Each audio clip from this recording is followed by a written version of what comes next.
main screen. Take it away, Christopher. Hi, welcome to the ALC podcast. We should probably think of like a name or a title for it. Best podcast you've never heard of. There you go, baby. Today we're talking about Destiny, the video game. Okay. Are you guys gonna introduce yourself? Oh shit. Wait. You didn't introduce yourself, motherfucker. I thought I did. I'm Chris. I'm Nathan. I'm Allan. I'm Justin. All right.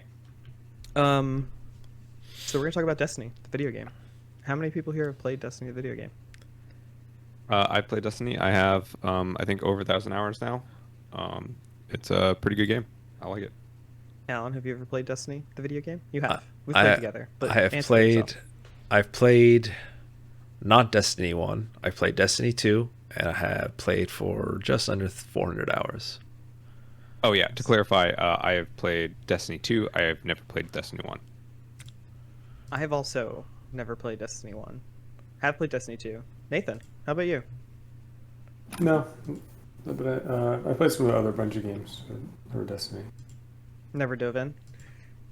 So that's what we're talking about. And we're going to break it up into some sections and have some conversations. And I'm doing this 90% from memory, so I will probably get things wrong. Excellent. But Justin has played just as much as I have, so he should have answers. So yeah, Destiny is a game created by the video game studio Bungie. It's a massively multiplayer online shooter. Primarily shooter, I think, is like the main form of interaction in the game. But like I think they call themselves an action MMO. action MMO. I like that. Yeah. Like looter shooter. You get loot, you shoot things. The things sometimes drop better loot than your loot. You equip that loot, and then eventually you get to a point where, you're kind of just grinding along, doing quests, doing raids and stuff. But first I want to talk about the lore of Destiny, because I think that's the most interesting part of it, by far, as a game. I've just had a lot of fun diving into it and looking at a lot of the lore. So I think it starts in 2014. Isn't when the game came out, but when the Traveler was first noticed. Yeah.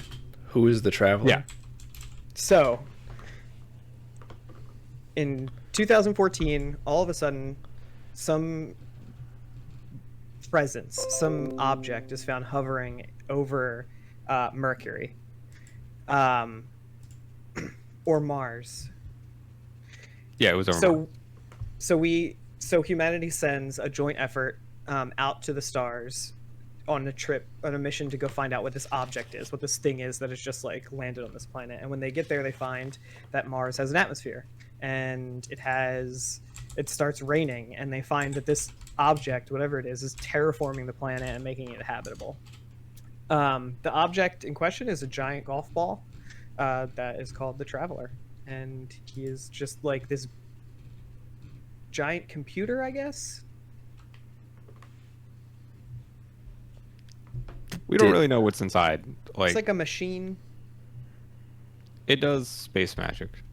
That's all we know. Yeah, it's just a conduit of space magic. Did I? I vaguely remember some stuff talking about the Traveler, but I don't remember dealing with the floating ball of the Traveler. Did we have I interacted with it in my playtime? Probably yes, not. I think you Not directly. interact with pieces of it, but you never. Yeah, not directly. Gotcha. Sorry. Continue. I think in Destiny 2, you lose your light, and then you have to go get it again by finding a piece of the Traveler, and there's just a piece falling off on the ground, and you touch it and suck up the light again. But yeah, this object goes and starts terraforming all the planets or a bunch of the planets in our solar system. It starts the golden age of humanity. Humanity becomes a singular group instead of individual nations. They start to spread out and lifespans increase by an exponential amount, and technology starts expanding at an exponential about, kind of because this like being is, or at least what the assumption is, that this being is kind of like orchestrating it and like providing the influence to like make humanity stronger and faster and smarter. And yeah, so that's the golden age of humanity. Like Then, 2001. yeah, like 2001, right? The golden age of humanity. No, I mean the scene in the movie 2001 where the obelisk turns all the monkeys into, like, it turns the monkeys into tool using monkeys. Oh yeah, Like the it movie. like influences them, right? It, like, Yeah. that's where like humanity comes from. Fucking I think monoliths, so. man. Fucking monoliths. There's this like bum bum bum bum like that. So yeah, it's kind of like that, but instead of a black pillar, it's a white ball, and it goes around like does this terraforming process to a bunch of the planets in our solar system. Humanity spreads out into these planets as well, develop colonies on like all these other worlds and moons, until one day something comes out of like the darkness of space, coming for the traveler.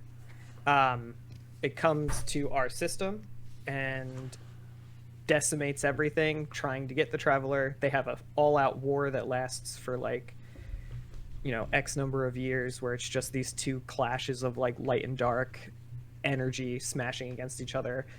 Humanity is all but wiped out, and in a last act to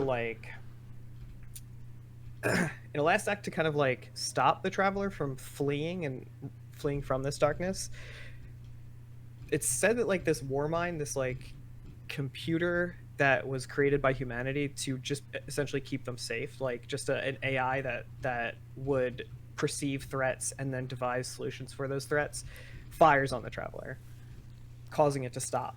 And then the traveler moves position onto Earth and dies, essentially. But before it dies, it lets out this like swarm of these little creatures, these little like computers, ghosts. They're these small like autonomous drones that have a piece of the traveler's magic in them, and they find a dead person or a thing and resurrect it as a guardian. And these people are able to wield the light, and that's what like guardians are in the game. The player characters in the game, they're people who were dead at one point and have been resurrected by a ghost, and now have like these incredible powers. We're able to wield the light. What Yeah, happened to everybody is the Kanako zombies. Yeah. So after this like clash with the between the light and the dark and the traveler and whatever it is that like was coming after the traveler, humanity gets wiped out, except for like small pieces throughout essentially, I guess, our solar system. And then starts the dark age of humanity. That's the time when like humanity starts rebuilding itself. I think it's kind of like a mix of this. I think this is one of the more interesting timelines in Destiny, the dark age, where it's like we had this technological mecca, and then everything got destroyed, and everyone, like 99% of people, were wiped out, and now people are rebuilding in this post-apocalypse, except every once in a while somebody is immortal and has like magic powers, and they turn into assholes. So that's like the and dark then- thing also has its own zombies. No, so when the light gets like when a traveler or a guardian gets resurrected, they're not like given an imperative. They're essentially just like resurrected, and now you have this companion that will kind of like guide you along and tell you to like be a good person, like a conscience, a Jiminy Cricket, but you don't remember anything of your past life. You're I mean, like do they even guardians tell you to be a good canonically. person? Like, they just kind of tell you stuff, right? Yeah, I guess yeah, they kind of just like tell you stuff. It depends on the ghost. I think some ghosts are kind of shitty and some aren't. Right. Yeah. My ghost was Um, badass. Yeah. I heard your Yes. ghost sucked, Alan. No. What the hell? Um, so yeah. I mean, there. This isn't the darkness. These are people who like were resurrected. You don't remember where you came from. You don't remember anything. You're just resurrected into like this apocalyptic world, and every time you die, this thing brings you back to life, and you're stronger and you're like faster. You know, you're a super person, a superhuman. So a lot of the people that were during the Dark Age that were risen, just use that power to like become warlords, is what they were called, and they would just like take over big swaths of land and like just rule an entire kingdom, because they were immortal and could do whatever they wanted, kind of. I think that's where the Iron Lords come in. The Iron Lords like were guardians that banded together and then decided to like fight back against the warlords and stop them from abusing their power. So, question. Your ghost is the one that resurrects you with the traveler's power, right? Yeah. So the ghost then must be morally neutral, right? If presumably someone becomes a warlord, the ghost doesn't really care. It just keeps resin you if you die. Yeah, because like I guess its only job is to resurrect you. There's a story that happens in I think it's in the Glycon during one of the like dungeons. Do you remember that the dungeon where you're like tracking Callus's ship that like came back out of the darkness and it's covered in those spores and mold and shit?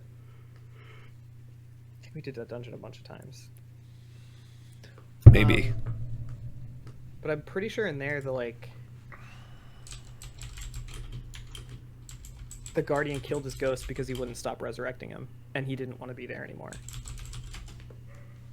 Because the ghosts just do that; they just like have to keep resurrecting you. Interesting. I guess you can kill your guardian then if that, or your ghost if that one did it. Yes, no. Yeah.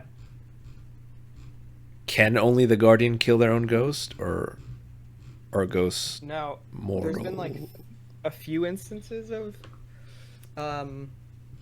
like a ghost being killed by somebody else. Mm-hmm. I think the only like they have to be magic.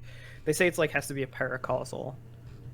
Like the only thing that can kill a ghost is a paracausal being, which is their word for like magic. So it has to be somebody who also has like an ability, magic of some kind. So a guardian can kill another guardian's ghost. That happens. I don't think you explained what happened to the dark thing that attacked the traveler. Oh, the darkness? Yeah. So it kind of just like went back to sleep. It kind of just like when the traveler died, or when the traveler like gave out its last breath and released all the ghosts and stuff, the darkness just stopped and left. Because it won. It killed the traveler, or thought it killed the traveler. So why does the find out. Warmind want the darkness to win? It didn't want the darkness to win. It didn't want the traveler to leave. So as they were fighting, the traveler started to like move in a position that I guess the Warmind saw as leaving the solar system, and so it fired on it. I don't think that there's any like. I don't think anybody really knows what the real reason behind it was. If it was because he was trying to stop the traveler, or if he did have a deal.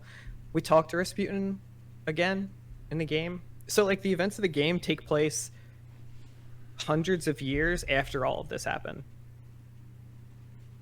And so like you're still picking up the bits and pieces and trying to figure out kind of what happened during that time. And the darkness is back now, and it has like allies, and you start to learn like now in the game you're learning a little bit more about like what the dark and the light means and all that kind of shit. Interesting. Yeah.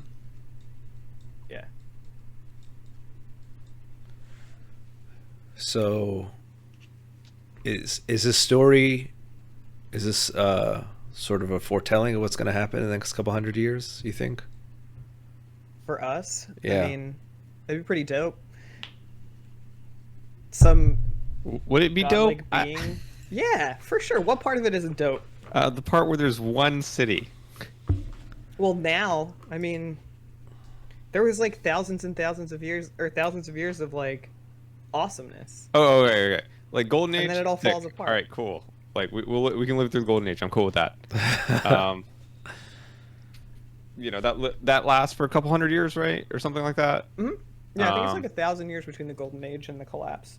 Sure, yeah, and everyone lives like 300 years or something. Yeah, everybody. Yeah, people start living to 300, and there's exos.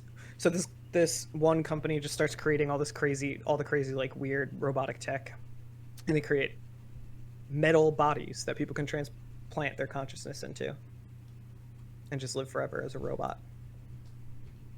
Those are the exos. Excellent. And even after that, I guess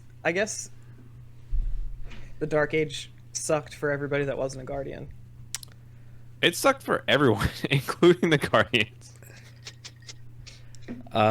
So the other things that have happened since then have been, they're like multiple other species have come to the solar system. That makes up the other factions and stuff in the game.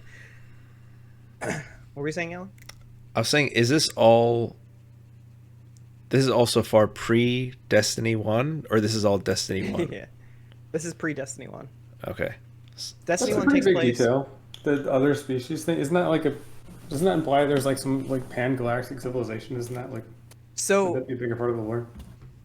So the bigger part of the lore is, like, it goes way back.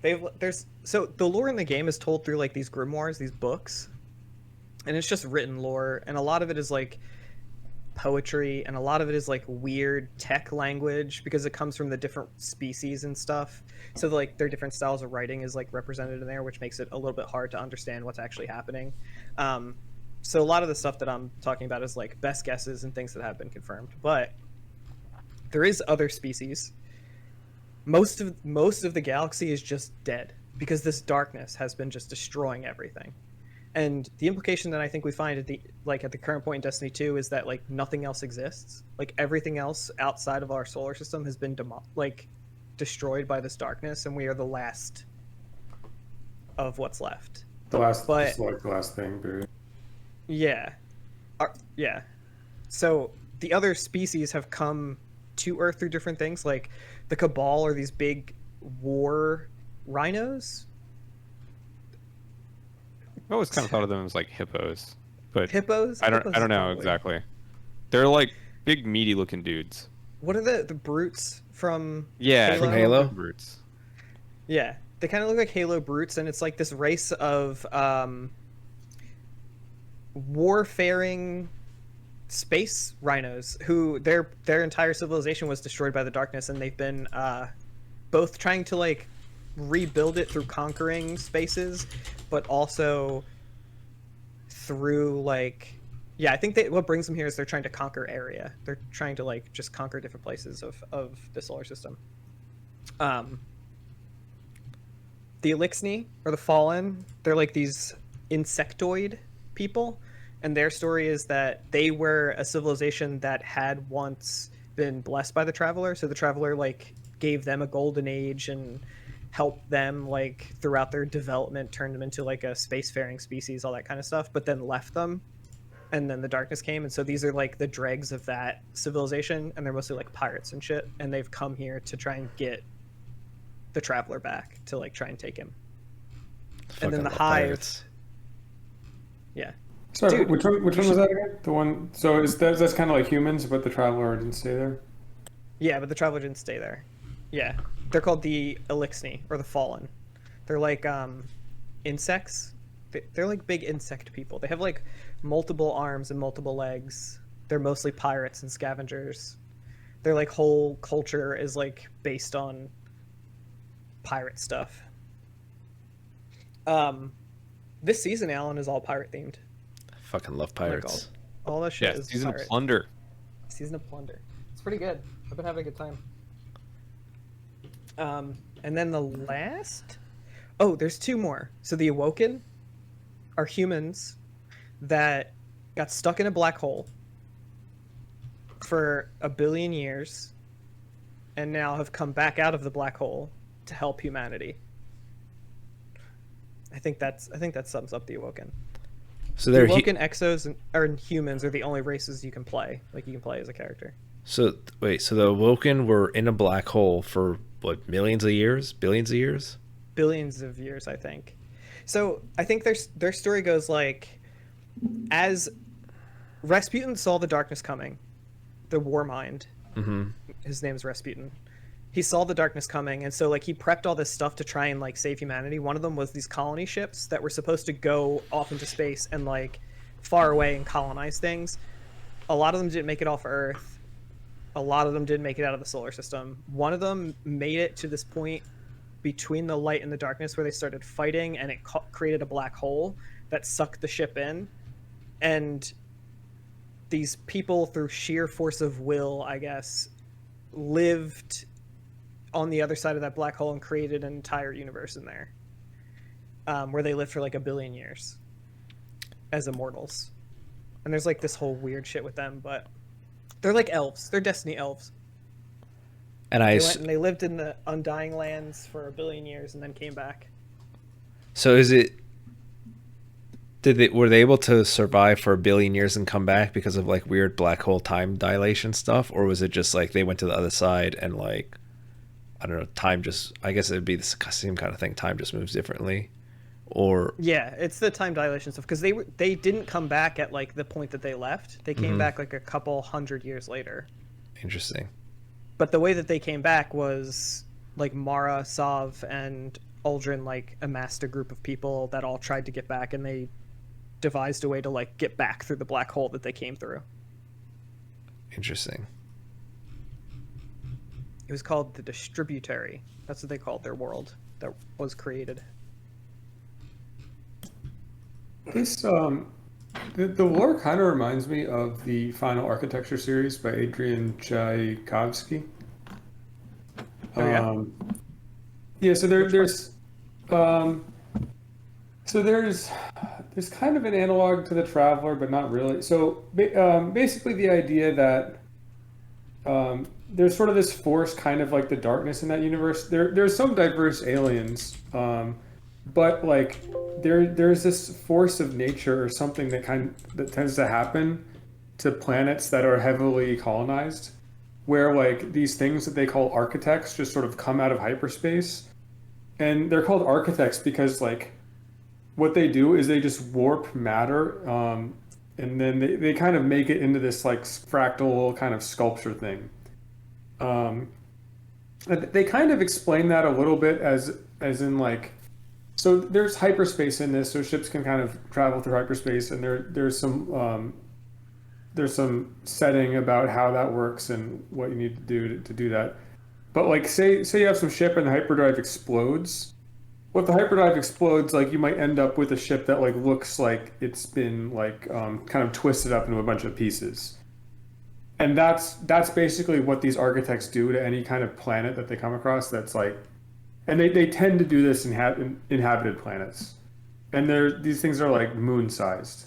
They're like these giant things. So like all the different races in the galaxy, when these things show up, they just kind of have to like leave or deal with it or die or yeah. So basically, the galaxy kind of sucks because just periodically these things come out of hyperspace and start fucking shit up.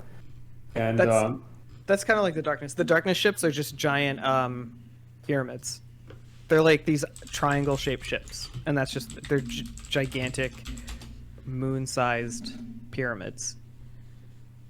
Yeah, sounds very similar. And there is something, is kind of analog to the Traveler too, which is like there's this one alien that like really wants to destroy those things, and he can just kind of show up seemingly at will, like anywhere in the galaxy. But he's not a spaceship. Like when he shows up, he actually just kind of appears as like a person in some sort of social context. Like that's how he shows up. And so it's not like he flies on a spaceship. He just kind of pops up in different places. Yeah, you're just having a conversation. You turn around and he's just like talking to you. Yeah, shit like that. Yeah, and so that, and like people aren't actually quite able to identify like what type of alien he is because He's like an older type of alien than all the other ones that they know, and they just I don't know. This guy Adrian, he's got a great imagination for aliens too, and not just in this series, but in his other series too. So it's like all the different aliens are very unique, and kind of very cool. So like there's this empire of aliens that is kind of like the Covenant in Halo, in a way, but the prophets are like these giant like clams. And then he has this very detailed like world building for how the clams talk. Because if you think about like how would one clam talk to another clam? It's like they have these fronds that they kind of wave around, and it's sort of like sign language with these fronds. And then they also like make these like low frequency noises because they're like giant clams, like 2 meters tall and like probably like maybe like 2 meters in circumference as well or something.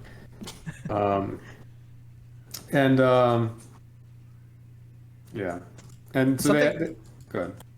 I was saying about like the alien species stuff. Something that I've been really digging, or I like a lot in the Destiny writing, is how it seems like a lot of these aliens were like created by the circumstances of their planet, or like what's happening on their planet, and it really shows in their design, the way that they like look and move, and their whole culture is, you know, it's more fleshed out than just like, okay, well this guy's just a green version of this one, or this one is like a crab but a person. I think that's really cool.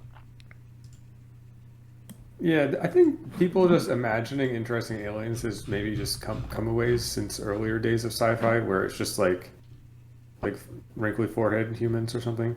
Yeah. And this guy in a different series, he's actually done the best depiction of aliens I've ever read, because like he makes these aliens that are so alien that they have their whole civilization, but they're so alien that you can't even talk to them. Like you can't even talk to them because it's just like the way they exist. It's just like talking just like isn't a thing. Like the way people talk and communicate in a certain way, it's just not how they do it. But he completely describes what they actually do, and it makes sense. And then like what the characters have to do to end up actually kind of understanding them also makes sense. And I think that book is called Children of Time, and I love it. It's actually it's actually the second book in a series, and I didn't know that at first. And the first one is maybe not as good. Wait, no, I think Adrian Tchaikovsky? yeah, actually, so Children of Time is the first one, but the second one with these aliens is Children of Ruin, I think. Is that right? I think so. And it's just got the best aliens in any. If this is the one I'm thinking, one of the two. I think it's Children of Ruin actually. It's like he just wrote the most alien aliens. Like they can't even talk to them, but it's delightful. I don't want to like spoil too much about like who they are, what they are, but Oh, it looks interesting. Looks cool. Speaking of different types of aliens, you already mentioned that there was the Rhino people. Were they the Cabal? Yeah. And it's analogous to the Halo brutes. And I think people should remember that Bungie made both of them. And I think someone at Bungie is obsessed with giant, like mammalian, Elephant, ape, rhino type people. I guess hippo works because they don't have tusks. For some reason, the skin is very rhino to me. It's very like elephant-y. Sure. But maybe I just think hippos are slimy. Are hippos slimy? Probably. it's wet. Yeah, but they're probably slimy when they're wet. I know a fun hippo fact. Sure. Okay. When they poop, they helicopter their tail and spray their poop everywhere. Why? True, I've seen it. It's awful. I don't know. Probably. I mean, Is there otherwise, a I guess it reason slides for down it? their thighs, right? I guess they're is just it- like, I gotta just spread wanna this out. Yeah. Do you want to just sit there with like shit on your? What if thigh? they just like feel it and think it's a fly, and so instinctively their tail goes, and this just happens. This is just what happens. Maybe if they don't helicopter and shoot it elsewhere, it just floats next to them and they end up eating it. I figured it's because Definitely. they're like doing like a weird territorial thing. I I don't think bears do that with their poop, but like bears will like. Actually, I think they'll do it with like remnants of their poop and their fur. Like bears will scratch like on trees and stuff and mark it that way. I figure. How do you think those like crazy barbaric species get to space? Like the Klingons. How did the Klingons ever get to space? How did they get to a point where their civilization was advanced enough that they had the technology to get to space if they're constantly fighting and murdering each other? For those, I always figure. Do you ever play like Warhammer, like in the Warhammer universe, like they have like the humans have like the space marines and they have like the tech priests and stuff. I feel like other alien races would be like that. The Klingons would have like their warrior leaders and they have like their little like their brainers who just just fucking a giant head on like skinny ass arms and they're like enslaved by the warriors and they're just like make weapon shoot harder, make thing move. And then once like their version of mystics. Yeah, and then like once they can't even conceptualize the wheel, but then like the brain guys can. Then they eventually like whip enough, and then they like come up with the wheel. Then the wheel moves. They're just like make it go faster, make it go zoom in the air, and then like after a couple thousand generations, they get to space. Is that how the space orcs did it? In Warhammer, I don't remember much about orc lore, but I vaguely remember talking about it with Daniel, and I think he said that like orcs in Warhammer. Nate, you probably know this. Orcs in Warhammer are like flowers. Like they just like. I love Warhammer lore. Yeah. Okay. Well, so like, you want to talk about orcs? Like the orcs I got some Warhammer. They're like seeds, right? That they're just thrown on a planet. They sprout out of the ground and they just fucking turn everything red because of WoW. And then like since it's red, it's good, and then they just like mow over everything. I'm trying to remember. I might get something wrong, but okay. So a lot of the races in Warhammer are actually weapons that the. Oh my gosh, I'm actually forgetting some of the lore. It makes me sad. But so anyway, so there's these old gods in that lore, and they actually made a few different races as weapons to fight against either Chaos or the Necrons. I think probably the Necrons, but not necessarily the Necrons themselves, but the Necrons gods, the Satan. And so the old ones were creating these different races, and so basically they engineered orcs to be this weapon. So the orcs are like as resilient as possible, and basically the way it works is they grow from spores, and they kind of just pop out of the ground, and then they start kind of just building technology. And they don't actually have the knowledge to make their technology actually work. So they've been imbued with some of the kind of like psychic powers that those Eldar gods had. And if they believe that their technology works, it does. So there's some kind of like special sauce just sort of making their technology work when it wouldn't otherwise. Like the bullets don't fit in the barrel. Like the fuel line doesn't actually hook up to the engine nozzle right, but like it actually just kind of works because that's like the orc magic. So that's like orcs in Warhammer are the ones that were like they'll pick up like a bunch of like nails and screws on the ground, like jam it into a gun, and it's like those are bullets, and it'll start shooting bullets. Yeah, and they're basically designed to be like impossible to eradicate, and they're weapon engineered to fight against I think the Necrons, and the Eldar are also created for the same reason, but it was like a different strategy for how. Let's go really smart and also really stupid. Yeah, they're just hedging their bets basically. I think it's a pretty common concept. This is like concept of not only like a force of nature, like the light or dark or the elder gods or chaos or whatever, but like an actual vessel of it. And I think, and to derive this a little bit, I think that what they were built to fight against were the Satan. And the reason why is because the Eldar gods actually were chaos gods themselves. They were like the previous generation of chaos gods before the chaos gods like became evil. So they like chaos wasn't originally evil in like the prehistory of the Warhammer universe.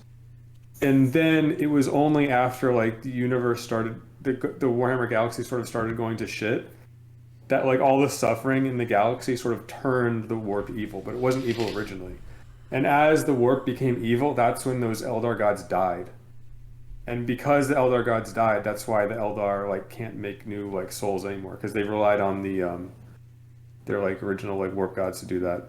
So for example, like Cain, the Eldar god of war, became Khorne, just like who's just like the god of like death, basically. They're kind of all the god of death, all the different warp gods in chaos. They're all different kinds of death, basically. That Warhammer's got, as far as I know, it's got the most detailed and like thorough lore of like basically anything. I don't know anything that has more lore than Warhammer 40k. More lore or more detailed lore? I feel like Just Tolkien. volume, just pure volume of lore. That probably has that. I was gonna say Tolkien has extraordinarily detailed lore, but I don't. It's still one guy writing it though. That's the thing. Like Sure. Warhammer Lore's got like hundreds of people writing it. How much of it is canonical on that hundreds of people? They work it out. Yeah, I think they just kind of know. So they actually add to the canon through like tournaments and stuff. So it's like depending on the results of like a big tournament, they'll like change. They'll like have new canonical events. But the thing is, Chaos has been overpowered for a long time. So Chaos wins these tournaments, and the canonically Chaos gets stronger, and like it's just bad. So like things just get like, from when I stopped playing Warhammer, things have gotten like, the whole point of Warhammer is that the galaxy's like fucked and everybody's fucked basically. But like that has gotten worse, considerably worse, since like I kind of every time I check in, it's like chaos. It's like more chaos and like less like. I think they just keep on winning their campaigns or something. Yeah. So the Imperium's like split in half now. It's like the part with Ultramarines is split from Terra, and Cadia, which was the big fortress world by the Eye of Terror, has like been dead for a long time now. Whereas like the Cadians and like the different types of Cadian Imperial Guard, I remember that was just a big like chunk of like Imperial war, but like they're just all dead now. I think. Wait. All the Cadians are dead. Wait, Ultramarines are split off of Terra? So yeah, Ultramarines, their kind of home planet, what is sort of on the eastern fringe of the galaxy, and in the developments that have happened, like that whole part of the empire is like split off from the more central part. Didn't what's his name? Didn't Robert Gilman get like resurrected by the Emperor himself and is now like the king of, like, pretty much the Emperor's voice now? They have resurrected at least one Primarch. I don't know how many, and the reason why they did that is because the Imperium's getting like distant. So it's like for like the Imperial players, they've got to give them something. So they're resurrecting some of the Primarchs so they can have like some hope that like they can figure something out. Yeah, but I don't know how many have been resurrected, but I think at least one has. Interesting. Well, not necessarily resurrected. Like in the lore, there have always been some candidates for Primarchs coming back, because it's like, okay, this one is in stasis. This one's like, it's unknown what happened to this one. Like, this one went into the like this warp storm, like etc. Like they'll have, like, some of them have been kind of prepared to come back by like previous lore. But when I was actually playing the game, there was no Primarchs to speak of, which might have been because the Imperium had done pretty good, so they didn't need them. Maybe that's why. I don't know. Interesting. I do like Warhammer lore a lot. One shout out here is that one interesting point of Warhammer lore is that me and Michael used to get into some of the most heated arguments in my life. Actually, were about whether Eldar or Dark Eldar were Republicans. Which one were the Republicans? We had like, because I played Dark Eldar and he played Eldar, so we had some pretty vicious arguments about that. But I could talk you through the points if you're interested, but I don't know if I want to. Chat wants us to talk about the chess scandal recently. Have you guys heard about that? Is that with the guy who had the anal beads? Yes. That would, yeah. How does it work? He would go to touch a piece and they would vibrate and he'd not touch it. I think it would so the general idea for the audience is that the best living grandmaster chess player lost to a guy who's like relatively low elo, like master level, but like, you know, fucking canyons of skill between them. Is that the only reason why they think it's cheating? I think That's the dumbest shit ever. I think it's because someone like they put the moves into like the supercomputer and the supercomputer was repeating like the alleged cheater's moves.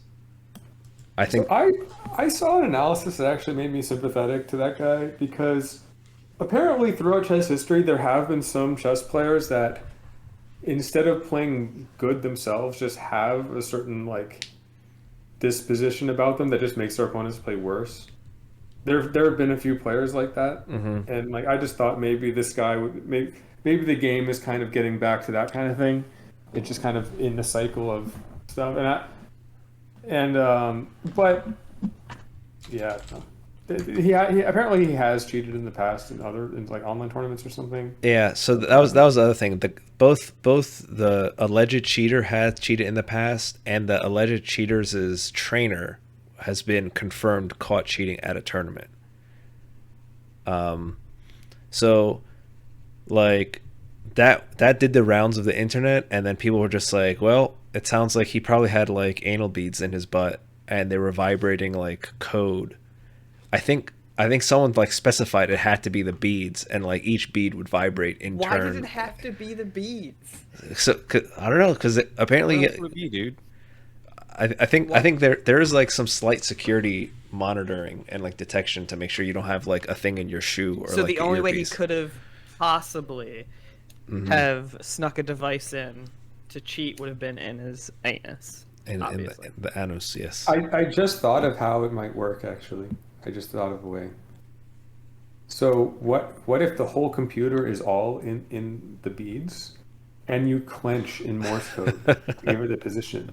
You like clench in Morse code, and B then sit night B6, and then it vibrates back. And then N7. It'll vibrate back like yeah.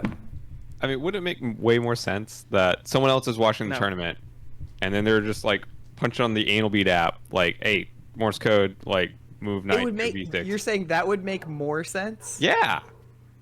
Then he won. Then he just won. That he just no. I'm saying happened to have win. Cheated.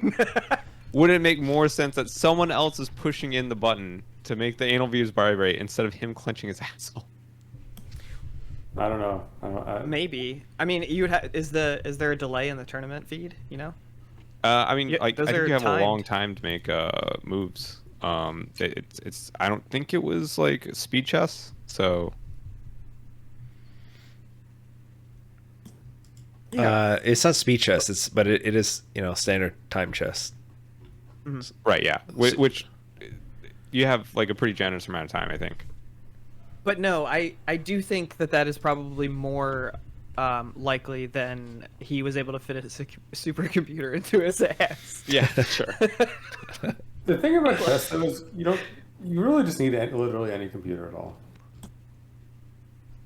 You could use like probably like a Nokia cell phone. And it would beat a person?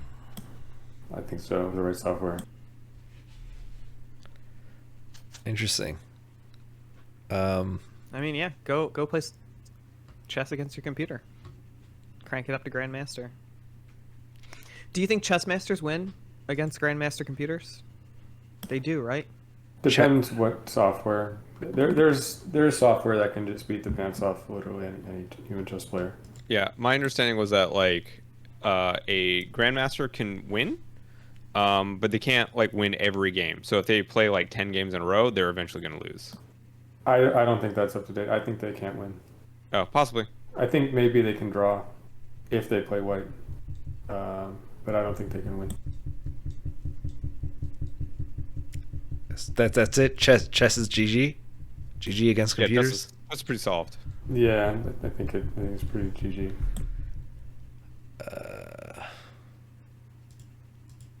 Interesting.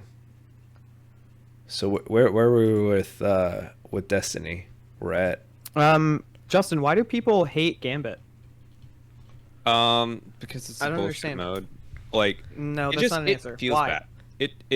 It like I like Gambit, and I will admit that is a mode that feels really fucking bad.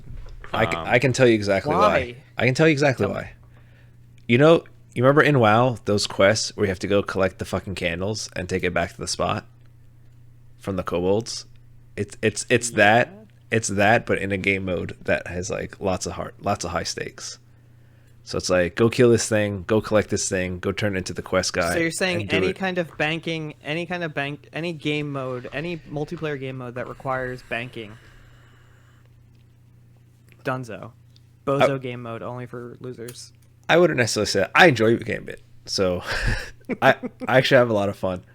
The problem with Gambit is that I want to say that there are three, like, of the three of us, we all just said that we enjoy Gambit.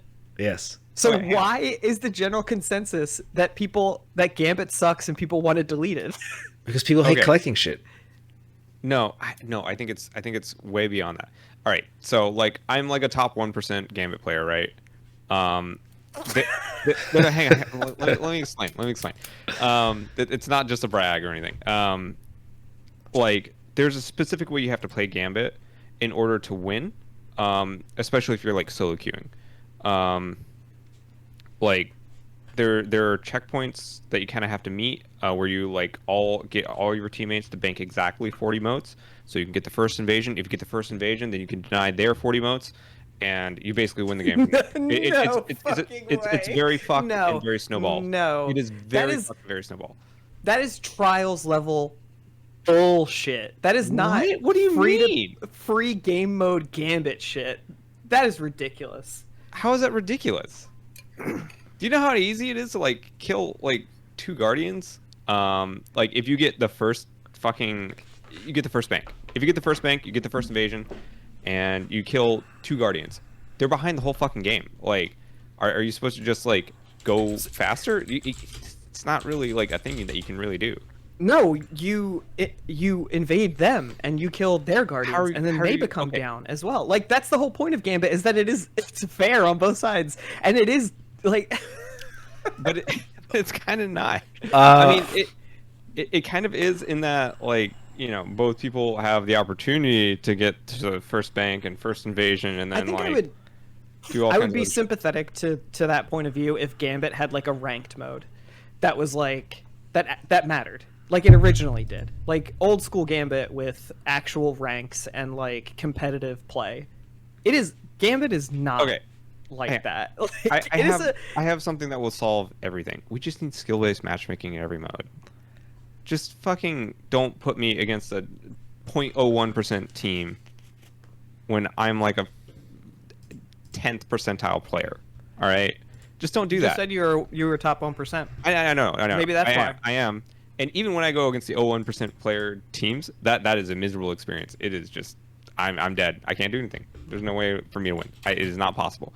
I've never played a Gambit game like that. Has made me feel that. I've never played a Gambit game where I've just been like, that's it. I can't win. Might as well just. I mean, I'm gonna play it out, but like, yeah. I mean, that's kind of how it is. It's like that in Trials. It's like that in. It's like that in fucking Control. Sometimes you just face a fucking stacked as shit team, and if you go on Destiny Tracker, you can see the fucking elo that they have calculated for those teams. And like one team will have like a 99% chance to win, and the other team will have a 1% chance to win, and it's fucking stupid. Just have skill-based matchmaking and all the. I mean, can I ask you guys a question? Have either of you done the Malfeasance quest line? Yeah. No, that should take too long. So that shit is fucking awful on the very, very last. So the very, very last part of the quest is fucking awful, and it took me forever to do it. What do you have to do? It says here, defeat 25 opposing guardians in Gambit. by either invading the other team or killing invaders. It might take a while, but fine. Also, kill 4 guardians in one invasion. Easy. That's not easy, man. Sounds like you're bad. That's complete RNG for you to like get in there and like have the enemy team in the right place with the right guns, not get sniped. It was fucking annoying as shit. That took me forever. Yeah, that does take a while. Like you kind of have to get pretty lucky. And you have to have the right kit. If you don't have the right kit, it's actually just impossible. Yeah, you have to kit yourself out to do the quest. You have to like be doing that thing. It's like one of the higher level triumphs. I did it, man. This shit took me forever, and the only reason I got it is because I got a lucky like enemy team was all right there, and I had a lucky golden gun. I just fucking golden gun, pop, team wipe, leave. If you had blades, you probably would have been good there too. Sorry, maybe you're using the wrong super. I mean, if everyone's stacked and you have blades, then it's probably fine. Like otherwise, I don't know. It seems kind of rough. It was a less than fun quest line, but that gun is fucking sick. I love Malfeasance. It's one of my favorite weapons. It's a good ass gun. I just don't understand the hate. I don't understand the hate for Gambit. I think it's a good game mode. I think it's a fun mode for casual play, and if you go against a stacked team, it is a fucking miserable experience. I think people don't like. Oddly enough, in team games, people don't like relying on their teammates, and if your teammates die in Gambit, like you're fucked. When the boss is out, like the boss starts healing like upon deaths.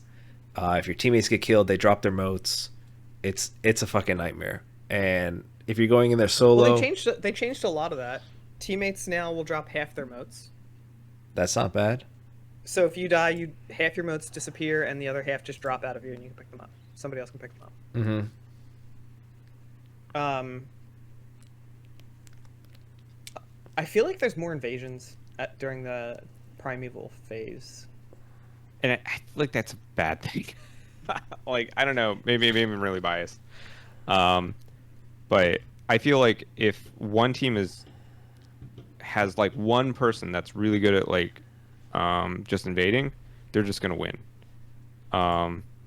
Maybe you can get some people that are like really stacked, like PvE, like boss kill guys, but like it's really difficult if the boss just keeps healing constantly and you don't have someone that can counter invade. Like it's really fucking difficult. Yeah, if on the 4 members of your team you don't have anybody that can invade, which happens all the time. Like it's kind of insane. Maybe they need role-based matchmaking instead. Role queue might help. I don't know. Get one PvP person in that group. They did reduce a lot of the benefits from invading too. You don't have the shield anymore. Yeah. You take increased damage. I think very little of what they did actually made like a huge difference. Like I commend them for making the effort. Like I think it was a good try, but I don't know. I've played Gambit quite a lot. It doesn't feel much different for me. I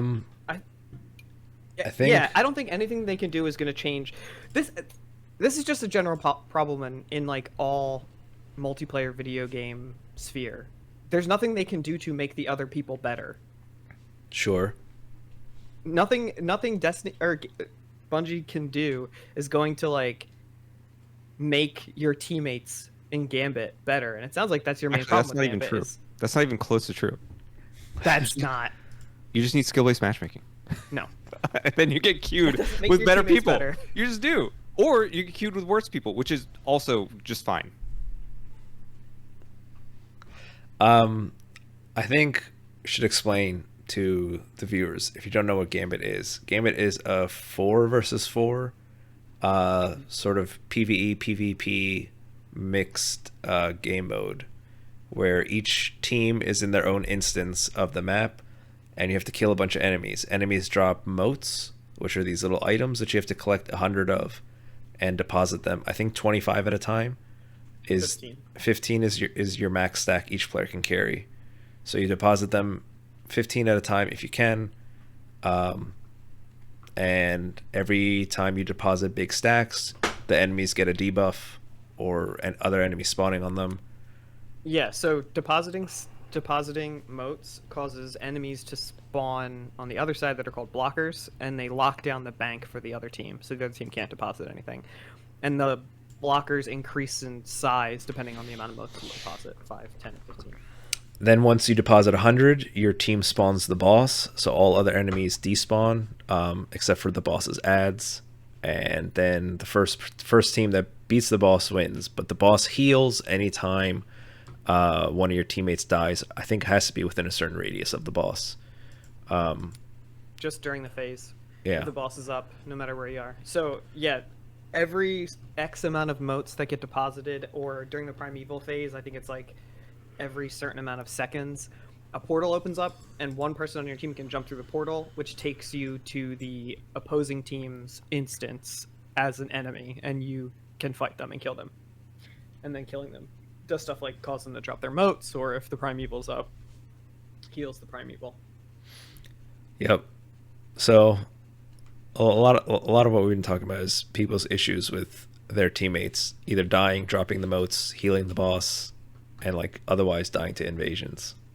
Or yeah, invasions becoming too strong, I guess. Yeah, I mean, I've seen some bad ones with like tracking rocket launchers were a problem for a while. There's no way you get away from that. Somebody just drop in a match and be able to drop 2 rockets pretty instantly and destroy half your team. What was that? I forgot the name of that rocket launcher I really liked. Eyes of Tomorrow. I did not like Eyes of Tomorrow. I fucking hate that gun. I Death- hate it. Deathbringer. Oh, Deathbringer's pretty good. Deathbringer's probably my Those favorite. things track, right? They're like moats. They don't quite track. They just like put a thing in the sky and then all kind of rains down. They that rain down, they track. The ones that rain down have like a mild track. They won't like swoop around like yeah, a they won't rock, turn a corner. but they'll go to like generally towards enemies. Yeah, Deathbringer is definitely my top 3 favorite guns. It's so fucking good. I think the meta weapons in Gambit right now are like maybe Xenophage, Galahorn, still. and I don't really know what else right now. Definitely sniper rifles in general. I don't understand. I liked Servant Leader for a while. That was really good for invasions. Servant Leader's pretty okay, yeah. Xenophage has been broken for like 6 years. I don't know why they don't like get rid of it. They nerfed it, and it fell pretty good out of meta. Like you couldn't one-shot people anymore. It was still like fairly strong, but then they buffed it again because nobody ever used it again. Just get rid of it. Can one-shot people again. Just Now get it rid can of one-shot people again, so now it's bad. What does Destiny That's call it? Sunsetting content? Yeah, sunset fucking Xenophage. Get it out of here. Which Jesus is interesting. Christ, They've done they can like lock certain pieces of gear out of certain pieces of content. They've done it for raids and stuff. During contest mode, they make it like certain exotics you're not allowed to wear. They just are not functional inside the raid. So Does they it- have the power to be like, you can't use Xenophage anymore in Gambit. It's so Xenophage is like the sniper machine gun that somehow like is insanely accurate from a million miles away and one shots everybody. Yeah, it does machine gun damage on a sniper budget. Just fucking all the way across the screen. It definitely I've never makes me gotten a it. sad panda. I also never got it. Did you get I it? think I Justin? unlocked it like somewhat recently, and I haven't really taken it out for spin for whatever reason. I started the quest. I don't think I finished it. It's just one of those long ass quests from like old content I just never did. It is a crazy The raid, long ass too, quest chain. right? I think so. Is there a part of it that takes you into a raid? I think it's a dungeon. Dungeons definitely. You just got to go do whatever the moon dungeon is. It's not too bad. Alan, what's your Um, top 3 favorite guns? My top 3 favorite guns. Yeah. Probably We'll close out the podcast with that. probably Malfeasance, Deathbringer. What are the guns that I like? I'll skip my last one. Let me see if I can like see my light GG still. I can probably see what guns I have there. So Nate, you gonna start playing Destiny? I don't know. It's semi-free. It is pretty free, and you can play it through like a lot of streaming services. And it's, Not anymore. Stadia's shutting down. Stadia shut I think down. you can still play it on Microsoft. No, I guess not. Can you do it through Game Pass Cloud? I I'm don't not remember. sure. I don't know if you can do xCloud. Maybe you can. xCloud. I think it's pretty easy to run either way. Wait, didn't you get a PS5, Nate? You can play it on that. Yeah. That's true. Yeah. It's very controller friendly. I've started using controller like gamepad controls to play it on the Steam Deck. It's pretty good. I do like controller FPS, but it seems like I am aware that it's like very suboptimal for like if you're in a multiplayer with people using a mouse. I think it'll get I don't there. know anymore. I think there's enough. I think if there's no aim assist, like no assist at all, it might be better, like suboptimal. But I know a lot of people that play Destiny and only like still just play it with controller on PC. Yeah, like Destiny has very generous aim assist. So controller can be competitive. Aim isn't like a huge issue in Destiny, not like Counter-Strike or Valorant or something. But you still need to be able to flip around somehow. I think there's a hotkey for it, but I don't remember on controller. I don't really play Wait, controller. like a 180. Yeah, like a 180 or 90 button. Yeah, that's a good point. I'll have to see. I started playing around with controller a lot. I know that's been a problem. It really takes a long fucking time to turn all the way around. And I don't think I would ever do anything PvP focused, like no Crucible with a fucking controller. I played with Steam controller I know for a a lot of while. people that do. I remember in Halo, like the look sensitivity was a thing. Like, yeah, it went up to 10. I think default was 3, and then like you could, if you picked a high one, you could turn around fast, but it's aiming got harder. So it's a trade-off. Yeah, Destiny is very similar in that regard. Yeah, I wasn't really a big Halo player, so I don't really know how it compares to Halo, but the shooting is good. The shooting feels good. It feels very good, man. It probably is similar. Yeah, Halo just was pretty solid like that too. There's a lot of Halo guns in it now too. For like the 30th anniversary, for Bungie's 30th anniversary, they added a few guns to Destiny that are just like straight up Halo guns. Like the pistol is in it. Mm. It's actually pretty good. It's a pretty good gun. Yeah. What? I think it was just kind of like a balance mistake in Halo 1 that just ended up being like it was almost the best gun in the game, and like one of the starting loadouts you'd have a pistol and an assault rifle.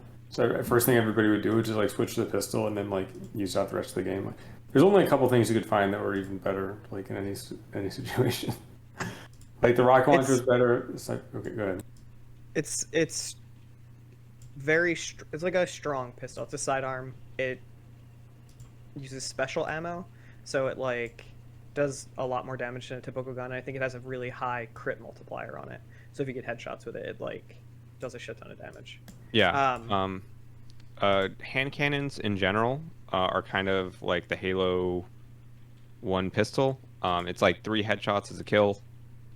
They have like pretty decent range, not like Halo 1 level range, but pretty decent range.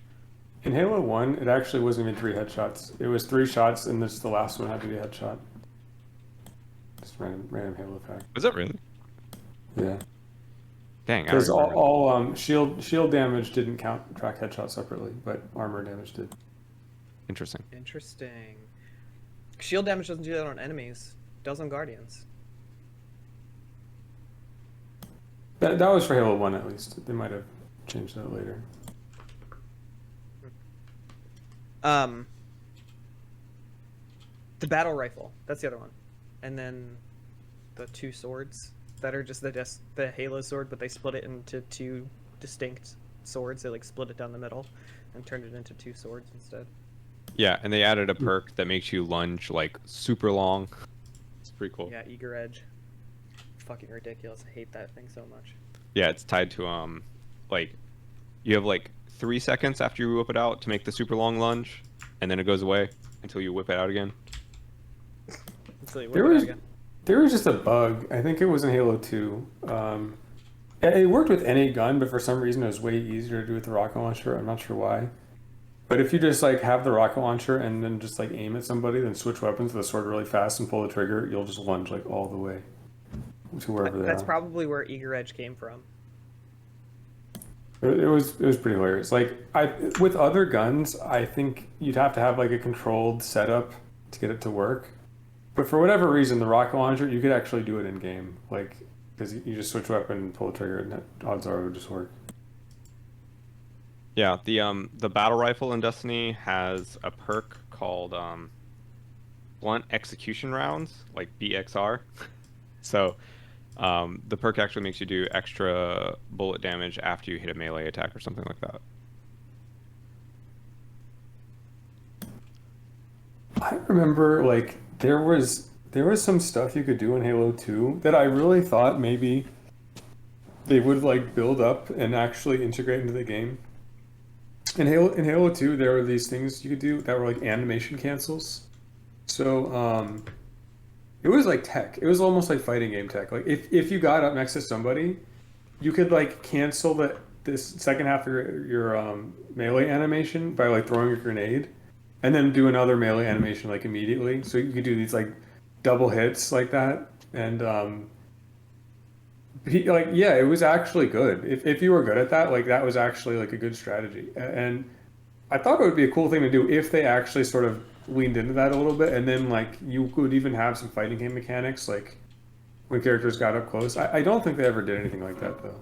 Nah, like I really wish that more developers would lean into like what is it called? Emergent gameplay mechanics like that. Yeah, and it wouldn't have even had to have necessarily stayed emergent. They could have just taken the inspiration and like actually made it like explicit, like a game mechanic. Right, yeah. When I speaking of that kind of stuff, when I was working on ESO a while back, that was one of the things, like just by nature of like people playing the game, they had found animation canceling was like incredibly effective for casting spells, and just became like a normal part of the rotation. Like you would just cancel swap to different weapon sets in order to continue spells and stuff. When we were playing and like testing the game, we actually had to learn how to do that, because the only way to beat the raids were like purposefully made to need those kind of like exploits to win. It was pretty ridiculous. But yeah, I mean, I think some teams do it, probably inadvertently, by just seeing like what you know, a damage number is, or an average, like how much DPS a person can put out, and then tuning the fights towards that can definitely get skewed by like exploitative gameplay, emergent gameplay. Yeah.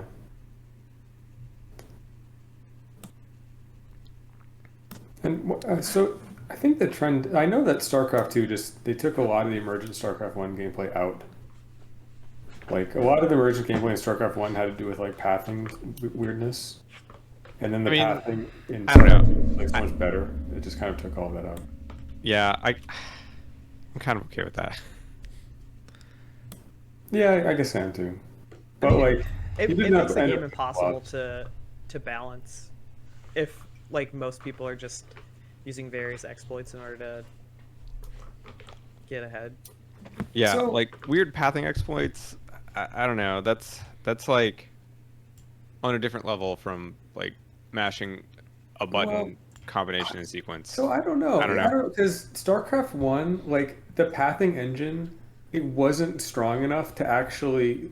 So say you had a ball of Marines and you want to move the ball of Marines over there, the pathing engine wasn't good enough to have everybody just run in unison. But in StarCraft 2, it is. Like all the Marines will just stay in that same ball and they'll run across the screen. But the problem with that is the pathing engines of human beings in the world is not that good. Like you have like a ball of people packed together, ask them to run across the field, like they'll fail pathing all the time. It actually is going to look a lot more like the Marines in StarCraft 1. And then like that's where the micro would come in, where you start to like You have to start micromanaging them to get them just to move across the screen effectively. But like, Well, Nate, they're experienced, trained Marines. They know how to march in formation. no, but like it's not just marching in formation. It's like running from any given place to any given place. Like the Marines in StarCraft 2 will do that in a tight ball, like regardless of the circumstance. Like it's not like a parade or anything. That's just the pathing's just so strong. Like they just run in lockstep all the time. I don't know. That's a good point, but I think the I think the bad pathing were like added something to the game.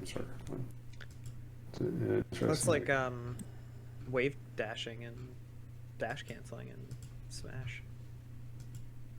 Something that constantly either gets like ripped out of the game or put in a different aspect to like allow people to do it, but an easier way. Yeah. I actually logged in to my Destiny account while we were talking to figure out what gun is my third favorite gun. So I had Malfeasance, I had Deathbringer as my top two, and then for the last one it'd probably be either Rat King or Le Monarque. Le Monarque's pretty good. It just got a buff this season. Mm-hmm. It got overload rounds added to it. Oh, nice, nice. That's just actually pretty sweet. Yeah, they did it to a few exotics. A few of the underperforming exotics, they brought them up by giving them like extra champion mod stuff. Nice. Which has been cool. Yeah, Rat King. I think like only hunters would ever really use it, but it's. I still have to do the catalyst for it. So if you want to put on your Rat King and go do a dungeon with me, let me know. Justin, you interested in get that Rat King catalyst? Sure, man. Why not? But for hunter stealth support builds, Rat King was fucking epic because you could almost have like 100% uptime on stealth unless you're in a really shitty corridor. I've seen some interesting. I like some raids. So Rat King, for those that don't know, is an exotic gun in Destiny. Exotic guns usually have like strange or weird ways that they work. Rat King gained bonus damage from anybody else in your party that was also using Rat King, right? Yes, I think Rat King stack party wide. Up to 4 people, I think, can all have Does Rat it do Kings. anything else?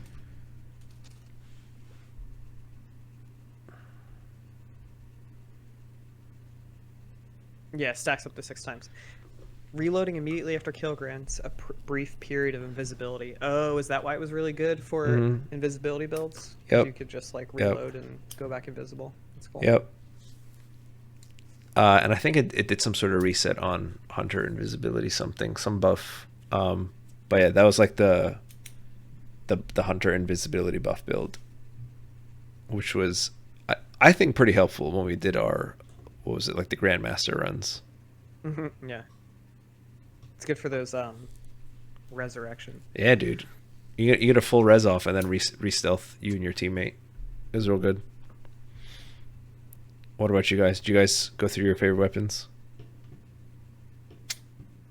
Where did you look at a thing that showed what your most used weapons are? No, I just remembered Malfeasance and Deathbringer, and then I was trying to figure out. I wanted to do like a most used weapon, and I did use a few. Like what's that pulse rifle that I think it has like the wing of like an eagle on it. Vigilance wing. Vigilance wing.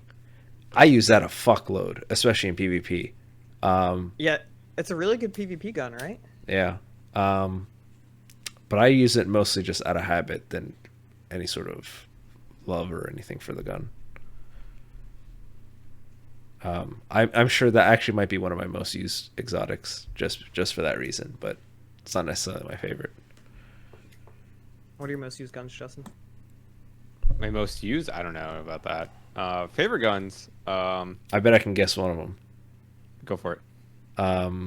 The grenade launcher, Witherhoard. Yep, Witherhoard is up there. Probably the messenger, and I know the third one. what's that? Deadman's. No, I hate Deadman's. I retract my statement. Gun. Fuck that gun. Number 3 is probably Heir Apparent. I do really like that gun. It feels really stupid. It's not very good, but I really like it. Gives you the shield. So Yeah. fun. The shield's fucking stupid. What about you, Chris? I haven't used it in a while, but I really fucking love Lawrence. Lawrence Cannon or Lawrence Cannon Lor- driver? Yeah, Lawrence Driver. I like that gun a lot. Oh yeah, that gun is the tits. I like that one too. I recently started using Outbreak Perfected, which is like a pulse rifle. That's when you get headshots, it like creates what look like the hunter scatter or tracking bombs. You know, they like throw the bomb and it like breaks up into all those little bombs and they all track independently. When you get headshots with the gun, it causes those things to pop up, and then if you kill somebody with a headshot, it, like they sprout a lot of them out of their head and goes and does a bunch of damage. It's really fucking good. Does a ton of damage. I like that gun a lot. Cool. Excellent. Anything else, guys? Any final thoughts on Destiny? Or I guess alien colonies and humans of the future? Destiny's got some cool lore. Go and read the books or watch videos or whatever. It's cool. Yeah, Interesting Destiny stuff. lore good. A lot of weird crustacean monsters that have tragic backstories. Excellent. We're not sponsored by Destiny, but Bungie, if you want to throw us some money, we'll sponsor you every 15 seconds. We'll talk about how amazing Destiny is. Can't get a better deal than that, baby. What would we do every 15 seconds? We just say play Destiny 2. Yeah, just have Destiny like on in the background. Just like That could playing the just be a game the whole podcast from now time. on. Talk about how fun it is all day long. Gambit. Or Like just text to speech or speech? Yeah, text to speech going. just play Gambits all day long. All right, guys. It's been real. Till next time. Bye.